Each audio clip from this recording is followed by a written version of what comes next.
حضور صلی اللہ علیہ وآلہ وسلم نے اپنی بیٹی خاتون جنت رضی اللہ تعالی عنہ، کیونکہ ان کا جو نکاح ہے سب سے آخر میں ہوا، یہ سب سے چھوٹی بیٹی ہیں، اور جو تین اور بیٹیاں تھیں وہ بڑی تھیں، تو ان کے جو نکاح کے معمولات تھے، معاملات تھے، شریعت مطہرہ نے اس کو ہم تک اس انداز سے نہیں پہنچایا، یا ہم نہیں پہنچ پائے کہ ان کی ہر بات جو ہم تک پہنچے۔ لیکن ہمارے سامنے ایک شادی حضور جناب خاتون جنت رضی اللہ تعالیٰ عنہ کی ہے۔ حضور علیہ السلام نے اتنی آسان شادی فرمائی، اتنی آسان شادی فرمائی کہ اگر حضرت خاتون جنت کی نقل جو شادی اور رخصتی کی ہے وہ ایک عام مسلمان کرے تو وہ بھی کر سکتا ہے، اور اگر کوئی بڑا آدمی ہو، اس معنی پر کے ٹھاٹ باٹ والا ہو، آمدنی ہو اور معاملات ہو، تو وہ بھی کر سکتا ہے۔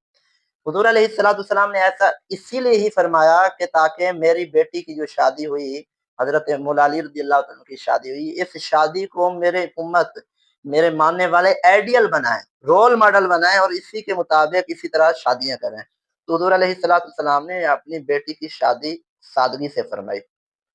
اور اس میں کھانا نہیں کھلایا گیا لڑکی والوں کی طرف سے، یعنی حضور علیہ السلام کی طرف سے، اور اس میں جہیز کا اتنی پرتپاک اہتمام نہیں تھا، اگرچہ مختصر لوگوں نے جہیز ذکر کیا ہے، کسی نے کیا کیا، کسی نے کیا کیا، تو خیر جہیز کا عنصر تو موجود ہے، لیکن یہ جو پرتپاک جہیز کا اہتمام ہے یہ حضور علیہ السلام نے اپنی بیٹی کے لیے نہ کیا۔ اگر چاہتے حضور علیہ السلام جن کے پیچھے پہاڑ سونا بن کر چل سکتے ہیں، اپنی بیٹی کے لیے بھی اسی طرح بادشاہ بھی دیکھتے رہ جاتے، ایسا نکاح ہوتا، لیکن حضور نے ایسا نہ کیا تاکہ میری امت پر نکاح آسان ہو۔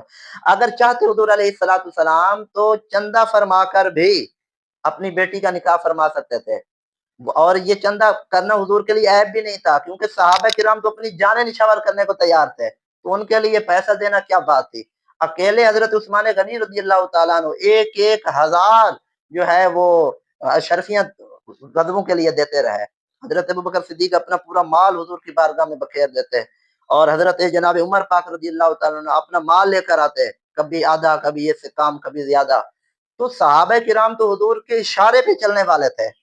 تو حضور علیہ السلام نے نہ چندہ فرمایا، نہ اللہ کی بارگاہ سے جو حضور کو عطائیں ہوئیں اس کا اظہار فرمایا، بلکہ سادگی سے نکاح فرمایا، تاکہ رہتی دنیا تک میری امت کا ہر بندہ میرے اس پیاری ادا کو، میری بیٹی اور مولا علی رضی اللہ عنہ کی شادی کی پیاری ادا کو رول ماڈل بنا کر آگے شادیاں اور اپنی خوشیاں نمٹائیں۔ اللہ پاک ہمیں سمجھنے کی توفیق عطا فرمائے۔